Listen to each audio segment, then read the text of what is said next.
인물 시리즈 하고 있습니다. 우리 저번 시간에 요셉 그리고 또 모세의 부모님의 믿음에 대해서 우리가 함께 나눴는데 기억하시는 분은 많지 않을 거라 생각을 합니다. 오래됐으니까요. 오늘은 모세입니다. 모세. 자, 모세는 모르시는 분이 아무도 없을 거라 생각을 합니다. 성경을 좀이라도 읽어보셨고 또 최소한 성경 이야기를 여러분들이 공부하신 분은 모세는 너무나 익숙한 인물입니다. 모세 하면 생각나는 여러 가지 일들이 있죠. 십계명 돌판을 가지고 내려오는 사건도 그렇고요. 성막을 짓고 또 여러 가지 제사 제도를 만들고 이런 것들을 하나님께서 모세를 통해서 하셨습니다. 그러나 여러분들은 이제 영화를 통해서 모세 하면 가장 클라이막스가 어디냐면 이 홍해가 갈라지는 사건을 잊지 못하실 것입니다. 자, 그럼 모세 하면 가장 중요한 이슈가 있는데 바로 출애굽 사건입니다. 출애굽이에요. 이 출애굽은 우리의 구원을 상징하는 아주 중요한 모티브가 되었습니다. 출애굽은 두 가지로 우리가 생각할 수 있는데 첫 번째는 유월절 사건입니다. 유월절은 유월절 어린 양의 죽음으로 말미암아 우리의 모든 죽음, 죄의 그 죽음이 넘어가는 대속 제물 이 사건이고요. 두 번째는 홍해 도하 사건, 홍해가 갈라지고 홍해를 지나가는 사건입니다.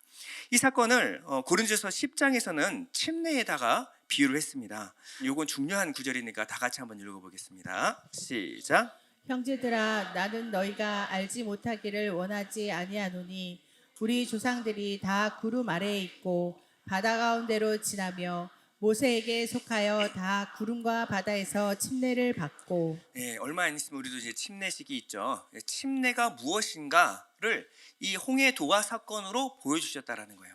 그러니까 성경을 해석할 때는 우리 마음대로 해석해서는 안 되고요. 성경이 스스로 어떻게 해석하고 있는가를 따라서 우리는 이 사건을 볼 수 있어야 합니다.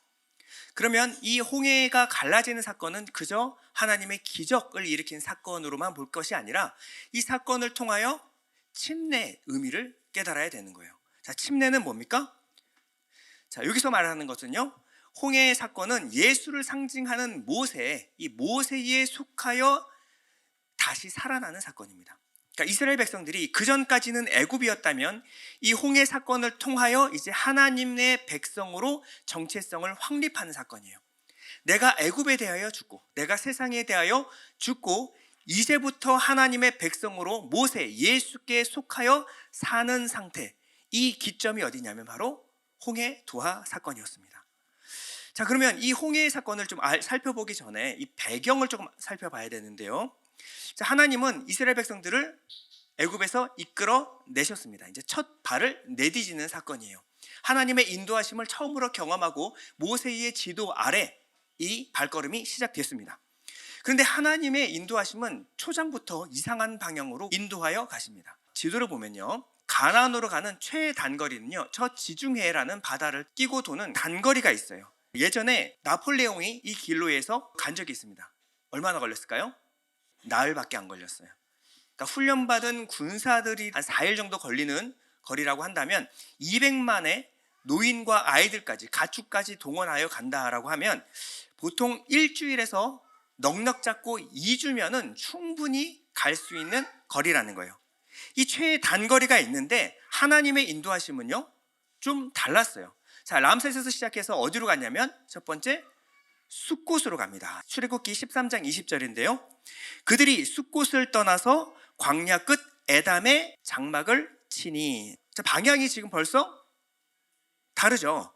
최단거리가 있는데도 불구하고 하나님은 동쪽이 아니라 남쪽으로 인도를 하셨어요. 성경은 이렇게 설명을 하고 있습니다. 출애굽기 13장 17절인데요. 바로가 백성을 보낸 후에 블레셋 사람의 땅의 길은 가까울지라도 하나님이 그들을 그 길로 인도하지 아니하셨으니 이는 하나님이 말씀하시기를 이 백성이 전쟁을 하게 되면 마음을 돌이켜 애굽으로 돌아갈까 하셨습니다. 그러므로 하나님이 홍해의 광야길로 돌려 백성들을 인도하시매. 자, 한 번도 전쟁을 치러보지 않은 백성들이 이 철기 문명인 블레셋을 만나면 겁을 먹고 도망갈까봐, 다시 애굽으로 돌아갈까봐 그 길을 먼 길로 남쪽으로 인도하셨다. 근데 하나님은 오늘 본문에 모세에게 독특한 명령을 내리십니다. 오늘 본문 14장 2절인데요. 이스라엘 자손에게 명령하여 돌이켜 바다와 믹돌 사이에 비하히롯 앞 곧 바알스본 맞은편 바닷가에 장막을 치게 하라. 숫곳에서 에담까지 갔으면 거기서부터 아래로 내려가서 돌아가는 길이 있습니다. 그런데 굳이 하나님은 방향을 다시 애굽으로 돌려서 이 믹돌 사이에 있는 바알스본과 비하히롯 사이에 진을 치게 하라. 그럼 앞에는 홍해고요, 뒤에는요 골짜기입니다. 그러니까 협곡과 바다 사이에 하나님이 이스라엘 백성들을 가둬놓으신 거예요. 여러분 분명히 아셔야 될 것은 우연히 모세가 길을 잃고 이곳에 도착한 것이 아니라, 홍해로 막힌 것이 아니라 하나님이 철저하고 세밀하게 이스라엘을 인도하셨다라는 거예요. 자, 그러면 이 실수가 아닌 하나님의 의도적으로 인도하신 길은요, 우리가 이해할 수 없는 길이었습니다. 자, 이스라엘에 이런 일들이 일어나고 있는 한편 애굽에서는 어떤 일이 일어났을까요? 자, 애굽에 10가지 재앙이 내렸어요. 마지막 장자가 죽었습니다. 이 바로의 첫째 아들도 죽었어요. 그러니 마음이 얼마나 상심이 됐겠습니까? 그러니까 최소 3일에서 4일까지는 정신이 없었을 거예요. 그런데 이제 조금씩 기력을 회복하는 단계였겠죠. 신하가 와서 전복죽 끓여가지고 왕에게 갖다 바쳤을 거예요. 전하, 기운을 회복하셔야 합니다. 이젠 한 4일 지나고 나니까 이제 눈빛이 돌아왔어요. 근데 이제 신하가 조금씩 염장을 지르기 시작합니다. 그건 그렇고 이제 이스라엘 백성들 어떻게 하시겠습니까? 이들이 지금 광야에서 4일 동안 예배하러 갔다고는 하지만 돌아올 기미가 보이지 않습니다. 전하, 그대로 보내시겠습니까? 우리 장자들 이 피해 복수를 해야 되지 않겠습니까? 아니 200만 노예가 빠지고 나면 애굽의 경제는 어떻게 되겠습니까? 누가 이제 일을 하죠? 그리고 바리바리 그들이 쌓아간 금은 폐물을 생각하면 우리 경제가 지금 휘청거립니다. 지금이라도 따라잡아서 그들에게 금은 폐물 빼앗고 노예로 다시 잡아와야 합니다. 이런 여론이 들끓기 시작했어요. 자, 5절을 보면요, 그 백성이 도망한 사실이 애굽 왕에게 알려짐에 바로와 그의 신하들이 그 백성에 대하여 마음이 변하여 이르되 우리가 어찌 이같이 하여 이스라엘을 우리를 섬김에서 놓아 보내었는가 하고. 근데 여기에다가 이스라엘이 그들이 봤을 때는 길을 잃고 바다와 믹돌 사이에서 갇혀버렸다는 소식을 듣게 됐어요. 자, 그럼 바로가 마음이 어땠을까요? 아니 뭐 저런 멍청한 놈들을 잡았나?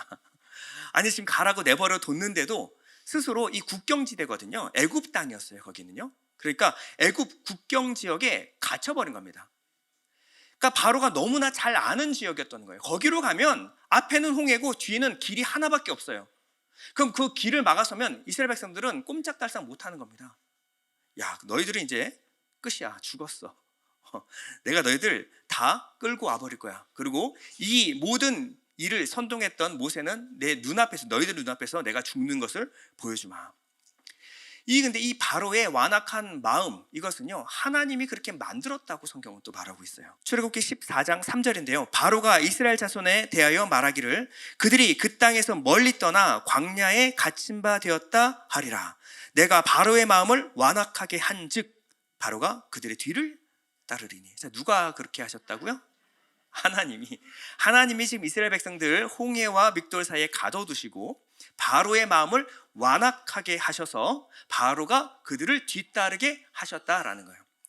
참고로 하나님께서 바로의 마음을 완악하게 했다라는 것은 착한 바로의 마음을 완악하게 하신 것이 아니라, 바로는 원래 마음이 완악한 사람인데 하나님이 그것을 막으셨다가 그것을 내버려 두셨어요. 완악하도록 내버려 두셨다라는 겁니다. 그래서 바로가 이제 그들의 뒤를 따르기 시작했다라는 거예요. 그러니까 정신이 든 거죠. 이제 내가 왜 그들을 놔줬지? 내가 가서 다시 잡아와야겠다. 그래서 다시 그들을 뒤를 따르기 시작했다라는 겁니다. 애굽의 병거를 얼마나 동원했냐면요, 6절에서 7절 보면요, 바로가 곧 그의 병거를 갖추고 그의 백성을 데리고 갈새 선발된 병거 600대와 애굽의 모든 병거를 동원하니 지휘관들이 다 거느렸더라. 자, 당시 애굽의 병거는요 전 세계 최강의 힘을 자랑하고 있었습니다. 아가서를 공부하신 분은 아시겠지만 이 애굽의 말은요 전 세계에서 가장 빠른 말이었어요. 근데 이 말 두 필이 이끄는 이 병거는요 전 세계에서 가장 빠르고 힘 있는 병거였습니다. 그러니까 이 이집트 군대가 이 병거를 끌고 가면요, 애지간한 나라든 그냥 초토화합니다. 초토화요. 쌓아볼 어떤 힘, 어떤 용기가 생기지 않을 정도로 굉장히 강력한 군대가 바로 이집트의 병거였어요. 근데 병거를 600대를 동원합니다. 그러니까 애굽에 있는 모든 병거를 다 동원했다라고 보시면 돼요. 그래서 모든 병거를 동원하니 지휘관들도 다, 장군들, 싸울 줄 아는 전쟁에 능한 장군들이 다 거느렸더라. 이스라엘 백성들은 지금 가축과 노인의 속도를 하면 이게 걸어서 시속 한 2km에서 빠르면 3km. 근데 이 병거는요, 평균 시속 40에서 50km가 넘습니다. 자, 일주일이 지났지만 이들을 따라잡는 것은 그냥 시간 문제였어요. 비무장한 민간인들을 상대하기에는 너무 큰 병력을 다 쏟아부은 거예요. 지금 바로는요, 이성을 잃어버린 겁니다. 분노에 들끓어버리는 거예요. 자, 앞에 왜 하나님이 그 길로 인도하셨냐? 철기 문명의 블레셋 사람들을 피하여, 전쟁을 피하여 돌아가게 하셨다라고 말씀하셨어요. 근데 여러분 여기까지 읽어보면요, 하나님 이상하십니다. 하나님은 늑대 피해서 호랑이 굴에다가 집어넣은 거예요. 아니, 블레셋은 그래도 해볼만 합니다. 근데 당대 최고의 나라였던 애굽의 병거가 총동원되는 이 상황을 하나님께서 몰아넣으셨다라고 말하는 거예요. 8절에 보면요, 여호와께서 애굽 왕 바로의 마음을 완악하게 하셨으므로. 자, 모든 원인이 어디 있어요? 하나님이 버리셨다. 그가 이스라엘 자손의 뒤를 따르니 이스라엘 자손이 담대히 나갔습니다. 애굽 사람들과 바로의 말들, 병거들과 그 마병과 그 군대가 그들의 뒤를 따라 바알스본 맞은편 비하이롯 곁 해변 그들이 장막친 데 미치니라. 자, 거침없이 막힘없이 그들이 이스라엘이 지친 곳으로 도착했습니다. 자, 그 전까지 이스라엘 백성들은 꿈에도 생각 못했을 거예요. 왜냐하면 10가지 재앙으로 애굽을 치셨기 때문에 바로의 허락을 받고 지금 나온 겁니다. 그러니 지금은 금은 폐물이 가득하죠. 그리고 가축들도 가득 데리고 나왔습니다. 그런데 노예 생활할 때는 한 번도 경험해보지 못했던 해변이 눈앞에 쫙 펼쳐졌어요. 두려웠겠습니까? 아니죠. 그들은 장차 이제 닥쳐올 재앙을 전혀 알지 못하는 상태였어요. 그러니 거기에 진치고 나서 뭐 하냐면 캠핑했습니다. 애들은 해변에서 뛰어놀고요. 그리고 가축 몇 마리 잡아가지고 바베큐 막 돌려가지고 먹으면서 정말 행복한 시간을 보냈을 거예요. 막 노래 부르면서 Oh when the saints go marching in 막 이러면서 너무 기뻤을 것 같아요. 막 기뻤는데 어느 순간 뭔가 지진 같은 소리가 저 멀리서 나더니만 땅이 울리기 시작했습니다. 이게 뭐냐? 이게 무슨 일이야?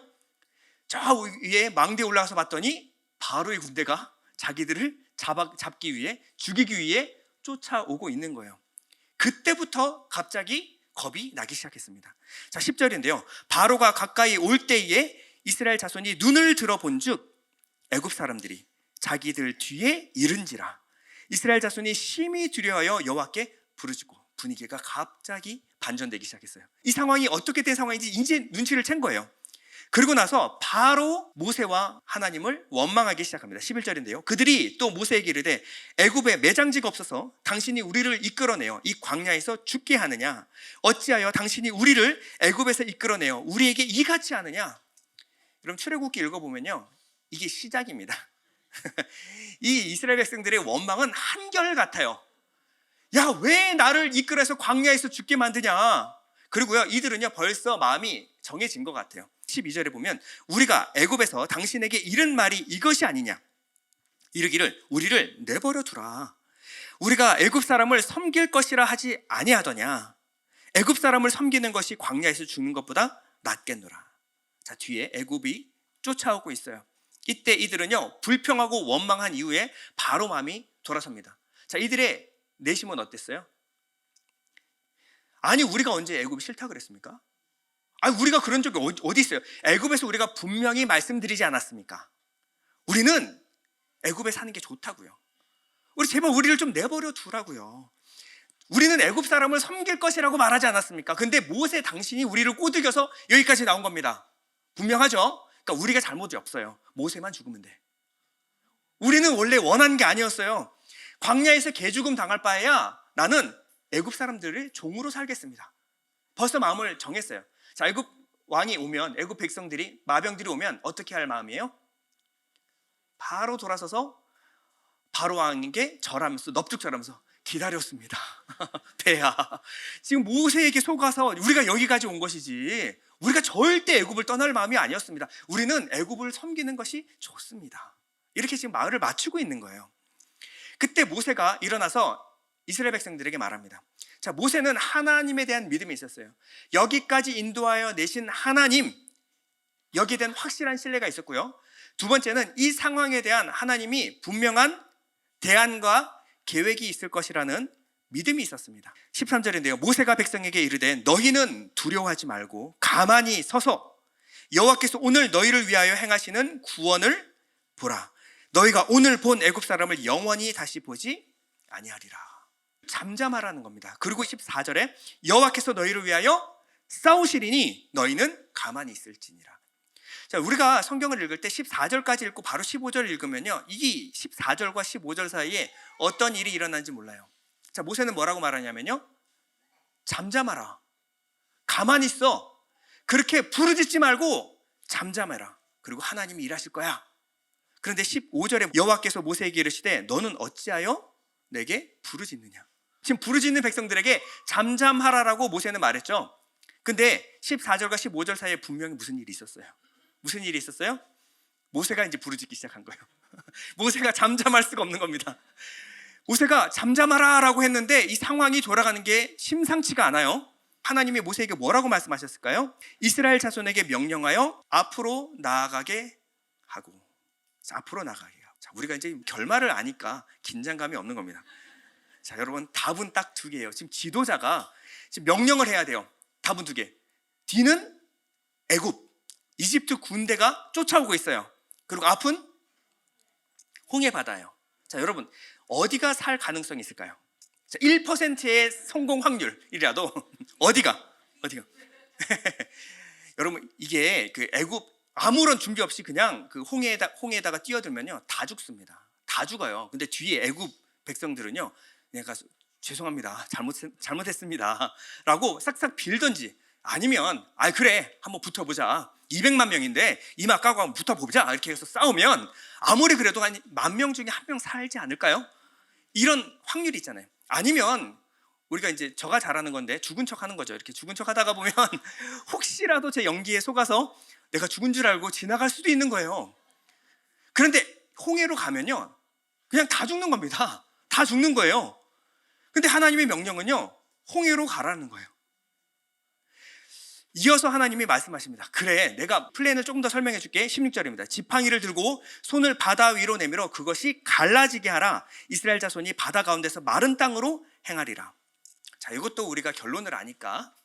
자, 보면요, 이 홍해는요, 직선 거리만 10km입니다. 그냥 개울이 아니에요. 자, 직선 거리만 10km. 그러면 이들의 걷는 속도로 2km라고 잡으면요, 몇 시간이 걸리냐면 5시간이. 여기가 이제 평평한 길이 아니었겠죠. 바다 밑길이었으니까 울퉁불퉁했을 겁니다.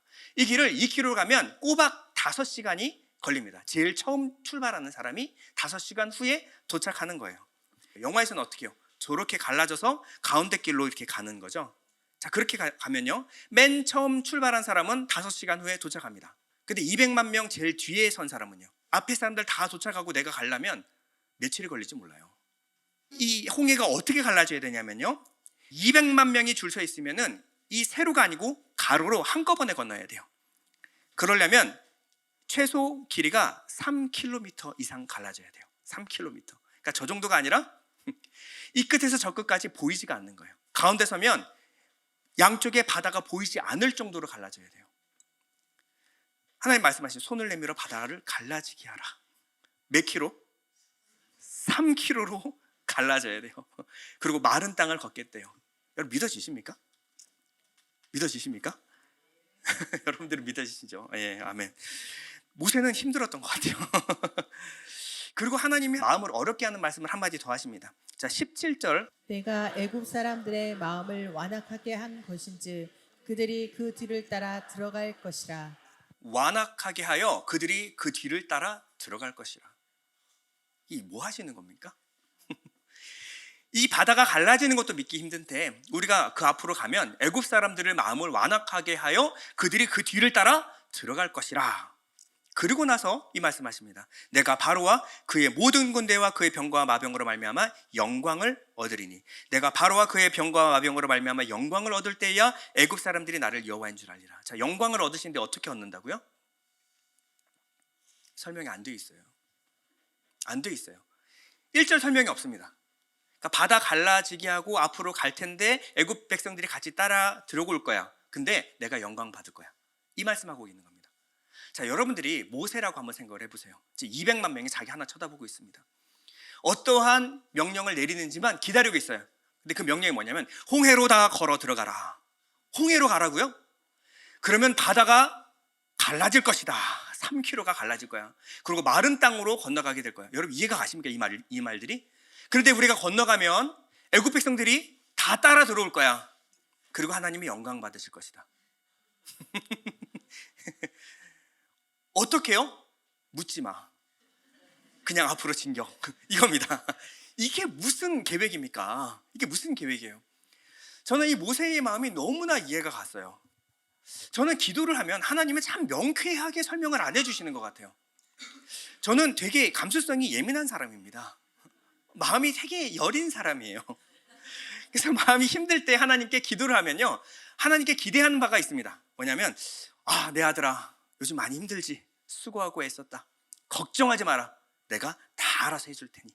그러니 너는 가만히 있어. 내가 알아서 다 해줄게. 그런데 요즘 하나님은 좀 그렇지가 않아요. 마음이 힘들다고 분명히 말씀을 드렸는데도 불구하고 하나님은 그냥 너무 당당하세요. 당당하게 걸어 들어오셔서 이렇게 말씀하십니다. 그만 투덜거리고 일어나. 그리고 너는 네 사명 다 완수해라.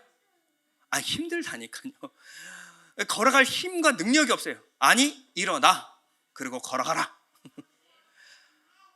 하나님 마음을 좀 위로해 줬으면 좋겠는데, 마음을 좀 시원케 해줬으면 좋겠는데 하나님 그렇게 말씀을 안 하시는 거예요. 단 한 가지 기도하기 전과 후가 달라진 게 있다면 단 한 가지 이겁니다. 걸어가되 상황 보지 말고 하나님 바라봐라. 걸어가되 네 힘과 능력 의지하지 말고 하나님 의지하여 가라. 그런데 하나님이 다 해주시겠다고 말씀 안 하고요, 걸어가라는 겁니다.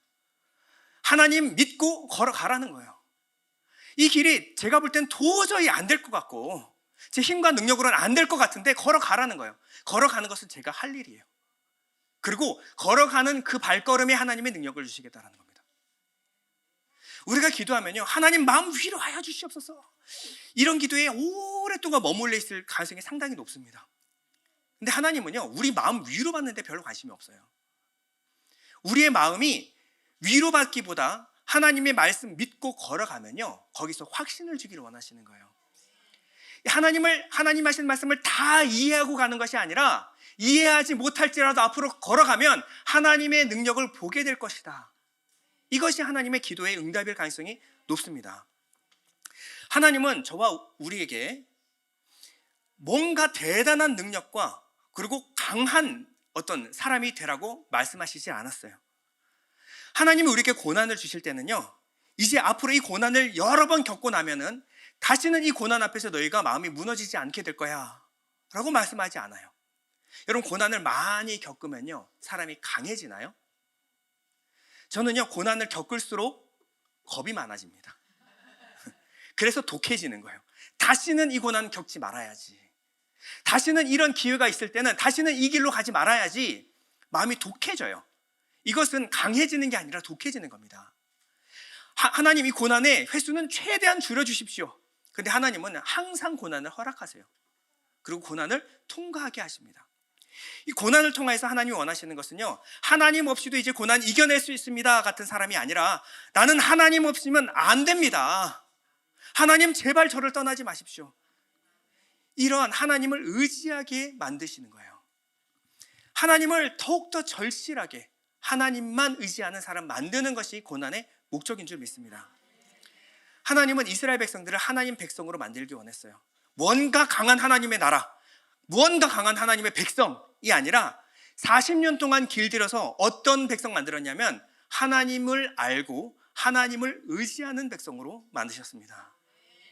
그래서 가나안에 입성했을 때 그들은요, 자기의 힘과 능력으로 싸우는 것이 아니에요. 하나님을 의지하는 법을 알고 하나님을 의지함으로 가나안을 정복하게 된 거예요. 그럼 인생에서 우리가 홍해를 만났을 때 대처하는 요령에 대해서 한번 좀 생각하고 말씀을 마무리 질까 합니다. 자, 인생에서 홍해를 만났을 때 우리가 우리의 힘과 능력으로 넘어설 수 없는 어떤 고난과 환난을 만났을 때 우리가 어떻게 해야 되는가? 첫 번째는요, 잠잠해야 됩니다. Be still 이라고 되어 있죠. 자, 13절에서 14절인데요. 여러분 한번 같이 읽어보겠습니다. 시작. 모세가 백성에게 이르되 너희는 두려워하지 말고 가만히 서서 여호와께서 오늘 너희를 위하여 행하시는 구원을 보라. 너희가 오늘 본 애굽 사람을 영원히 다시 보지 아니하리라. 여호와께서 너희를 위하여 싸우시리니 너희는 가만히 있을지니라. 가만히 있을지니라. 가만히 있을지니라. 여러분, 이게 가만히 있는 것이요, 이게 쉽지가 않습니다. 이게 아무런 문제가 없는 상황에서 우리가 가만히 있는 것은 쉽죠. 그런데 문제가 들이닥쳤을 때 내가 지금 절체절명의 위기 앞에 섰는데 가만히 있는 것은요, 특히 한국 사람들에게 너무나 힘든 과제예요. 자, 여러분, 물에 빠진 사람을 구하는 방법이 있습니다. 건지는 법이 있어요. 물에 빠진 사람을 건질 때는 물에 빠진 사람이 물에 막 빠졌을 때 뛰어들면 안 됩니다. 이 사람은요, 지금 어떤 상황이에요? 겁에 질린 상황이에요. 그러니 주위에서 무슨 말을 해도 몸에 힘을 풀고 뒤로 누우십시오. 내가 건져드리겠습니다. 아무리 말해도요, 이 사람 가면 저 손에 붙잡히면 같이 빠져 죽습니다. 내가 어떻게 헤엄을 칠 수 있도록 그 기회를 안 줘요. 나를 밟고 그냥 가는 거예요. 붙잡고 늘어지는 겁니다. 이 상황에서 가면 같이 빠져 죽게 되어 있어요. 이럴 때는 어떻게 해야 돼요? 이 사람이 허우적거리는 것을 그냥 가만히 지켜봐야 돼요. 힘이 빠질 때까지 기다려야 돼요. 이 사람이 완전히 힘이 빠져가지고 아무것도 할 수 없을 때까지 내버려 둔 다음에 뒤로 돌아가서 목을 잡고 뒤에서 끌고 나와야 합니다. 왜냐하면 아무것도 들리지 않기 때문에. 우리가 문제 앞에 섰을 때 하나님이 말씀하지 않는 게 아니에요. 하나님의 음성이 들리지 않는, 하나님 말씀이 이해되지 않는 이유가 뭡니까? 우리가 겁을 먹었기 때문에, 우리가 너무 시끄럽기 때문에 하나님의 음성이 들리지 않는 겁니다. 그러면 우리가 인생의 큰 문제를 만나기 전에 우리가 반드시 해야 되는 훈련이 있어요. 잠잠해지는 훈련입니다. 이 훈련은 어떻게 하는 걸까요? 매일 아침 가장 분주한 시간을 내어 QT를 하는 거예요. QT가 뭡니까? Quiet time, 조용한 시간을 가진 겁니다. 온갖 오늘 해야 될 일들과 업무, 의무, 책임 이런 것들이 몰려올 때 잠시 멈추어 서서 하나님께 묻는 거예요. 여러분, 이게 쉬울까요? 쉽지 않습니다. 쉽지 않아요. 단 10분, 15분 내는 게 그렇게 힘든 거예요. 왜냐하면 내가 해야 될 것 같고 내가 할 수 있을 것 같고 이 상황에서 잠시 멈추어서는 15분이요, 너무나 길게 느껴지는 거예요. 그런데 이 훈련을 하지 않으면요, 인생의 문제가 들이닥쳤을 때 요란한 마음으로 잘못 선택할 수가 있어요. 잘못된 길을 갈 수가 있습니다. 이럴 때는 어떻게 해야 돼요? 멈춰서는 훈련이 평소에 되어 있지 않으면요, 인생의 큰 문제가 들이닥쳤을 때 콰이어 타임을 가질 수가 없는 거예요. 여러분들이 기도의 자리로 나아가게 하는 힘은 뭐냐면 큐티입니다. 매일 아침 내가 해야 될 그 많은 일들 앞에서 잠시 멈추어 서는 거예요. 하나님이 원하시는 뜻이 무엇입니까? 이것을 물으시기 바랍니다. 자, 두 번째는요, 굳게 서라입니다. Stand firm이라고 되어 있는데요, 앞에 14절에 나와 있는 가만히 있을지니라와 13절에 가만히 서서는 다른 말입니다. 자, 13절에 보면 모세가 백성에게 이르되 너희는 두려워하지 말고 가만히 서서 여호와께서 오늘 너희를 위하여 행하시는 구원을 보라. 앞에 게 be still 이었다면 가만히 서서는요, stand firm이에요. stand firm, 굳게 서라라는 겁니다. 자, 우리가 이 홍해가 갈라지는 장면을 영화에서 너무 많이 봤어요. 영화에서 볼 때는 어떻게 해요? 모세가 팔을 쫙 벌리자마자 바람이 불기 시작하죠. 그리고 나서 이 지팡이를 앞으로 쫙 내밀었더니 홍해가 쫙 갈라지면서, 이걸 누가 의심을 하겠습니까? 대단한 능력이 눈앞에 펼쳐지고 있는데요. 그런데 이건 영화고요. 실제 우리 성경에서 보면요, 그렇게 갈라지지 않았어요. 자, 21절을 보면요, 모세가 바다 위로 손을 내밀매 여호와께서 큰 동풍이 밤새도록 바닷물을 물러가게 하시니 물이 갈라져 바다가 마른 땅이 된지라. 자, 얼마나 걸렸다고요? 밤새도록. 그냥 짧게 갑자기 확 갈라진 게 아니라 바다 위로 손을 내밀었더니 바람이 저기서 조금씩 불기 시작해요. 그러면서 큰 동풍이 불기 시작합니다. 언제까지? 밤이 새도록 최소 6시간에서 8시간 동안. 백성들은 뭐 해야 될까요? 가만히 서서 이 하나님이 하시는 일을 그냥 지켜보는 것밖에 할 수 있는 게 없는 거예요. 여러분, 이 동풍이요, 그냥 따뜻한 바람이 아닙니다. 앞에 지도 보셨죠? 주변에 사막밖에 없어요. 그러면 이 사막의 모래바람입니다. 사막의 모래바람이요. 아라비아 사막에 모래바람이 불어오면 이건 무서운 열풍입니다. 이 열풍을 맞으면요 죽을 수도 있어요. 홍해도 무섭지만 이 동풍도 만만치 않은 상대입니다. 그런데 이 백성들은 stand firm, 굳게 서서 바람을 맞이하며 버텨야만 했어요. 얼마 동안? 밤새도록. 뒤에서 애굽 병거들의 말발굽 소리가 들렸을 거예요. 그리고 앞에는 홍해가 갈라지기 시작했습니다. 근데 이 모래폭풍이 불어오는 그 사이에서 밤새도록 기다려야만 했습니다. 그 시간을 견뎌야만 했다라는 거예요. 우리에게는 이 견디는 시간이 필요합니다. 하나님이 이 시간을 요구하십니다. 하나님의 역사는 그냥 일어나는 것이 아니라, 내가 기도하면 즉시 일어나는 것이 아니라 오랜 시간 견디는 시간을 통하여 하나님의 역사는 일어납니다. 이 견디는 시간, 이것을 뭐라 그러냐면 믿음이라 그래요. 믿음. 우리 믿음은요, 뭔가 마음의 확신, 내가 믿고 구하면 하나님께서 이루어주신다. 그러니까 내가 믿고 돌아서면 하나님의 상황을 갑자기 바꿔주실 것 같죠. 안 그렇다는 거 여러분 많이 경험해 보셨죠? 믿고 돌아가면 똑같아요. 근데 어떻게 해야 돼요? 믿고 구한 후에 오랜 시간 여러분들 견뎌야 합니다. 이 믿음을 히브리어로 에무나라고 하는데, 이 에무나는요 아만이라는 기본 어근에서 왔어요. 이 아만이 의미가 뭐냐면 지속하다, 지탱하다, 확고해지다. 다시 한번요. 지속하다, 지탱하다, 확고해지다. 믿음은 무엇입니까? 계속하는 것, 지탱하다, 버티는 것, 굳게 서는 것. 그러므로 통하여 확고해지는 겁니다. 믿음은 그냥 서는 게 아니에요. 오랜 시간 여러분들이 지탱하는 겁니다.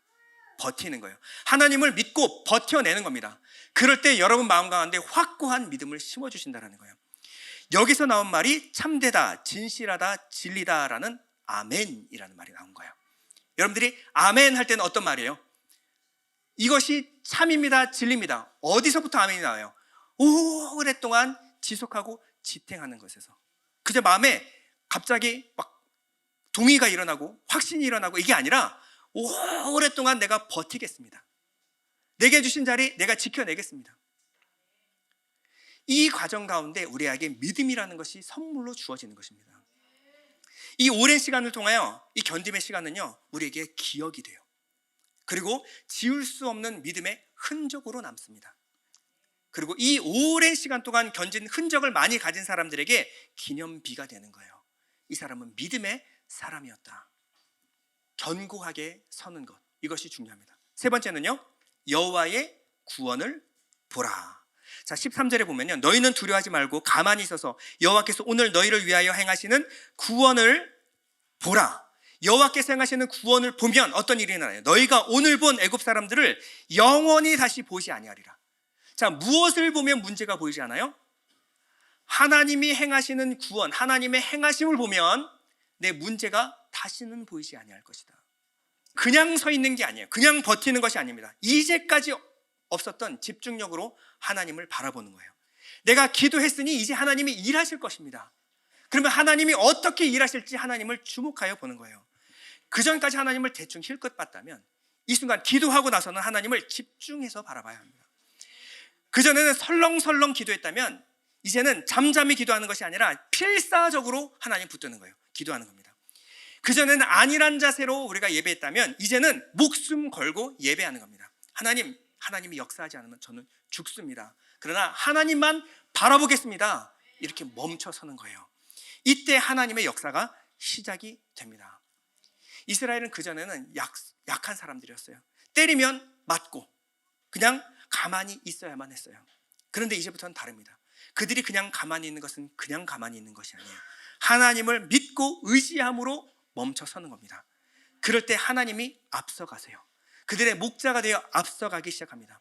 그러면요, 이제는 문제가 아니라 문제 속에 역사하시는 하나님이 보여요. 이집트 군대밖에 눈에 보이는 것은 이집트 군대예요. 근데 믿음의 눈으로 보면요, 그 속에 역사하시는, 우리를 지키고 보호하시는 하나님의 군대가 보이기 시작합니다. 그럼 이 상황은요, 지금 이스라엘이 위험한 게 아니라 이집트 군대가 위험한 겁니다. 그들은 지금까지 싸워보지 못했던 차원이 다른 대상과 싸워야 돼요. 이제 애굽은 여호와 하나님을 상대해야 합니다. 이스라엘은 어떻게든 이길 수 있을지 모르지만 하나님을 이길 수 있는 사람은 아무도 없습니다. 하나님은 그들에게 약속해요. 너희 앞에서 너희 대적이 부서지는 장면을 내가 보여주겠다. 이사야 41장 11절입니다. 보라, 내게 노하던 자들이 수치와 욕을 당할 것이요, 너와 다투는 자들이 아무것도 아닌 것 같이 될 것이며 멸망할 것이라. 내가 찾아도 너와 싸우던 자들을 만나지 못할 것이요, 너를 치는 자들은 아무것도 아닌 것 같고 허무한 것이 되리니. 다 같이 시작. 이는 나 여호와 너의 하나님이 내 오른손을 붙들고 내게 이르기를 두려워하지 말라, 내가 너를 도우리라 할 것입니다. 아멘. 여러분, 기도하고 나서 돌아섰을 때 하나님을 바라보십시오. 그러면 하나님 반드시 도와주십니다. 그전에는 문제가 너무나 커 보였지만 하나님이 역사하면요, 하나님 앞에서는 문제가 없어요. 하나님은 이 홍해가 엄청나게 큰 문제로 사람들에겐 보였지만 하나님께는요, 그 아래 난 길을 보셨습니다. 사람들은 그 길이 보이지 않을 거예요. 그러나 하나님께는 이 홍해는 열려진 길이었고 이 일을 통해 하나님이 영광을 받으시는 일이었습니다. 신명기 31장에 보면요, 모세가 맨 마지막에 유언과 같은 설교를 합니다. 자신이 평생 경험했던 하나님에 대하여 여호수아와 백성들에게 말하는데 하나님을 어떻게 소개하는지 한번 보세요. 신명기 31장 3절입니다.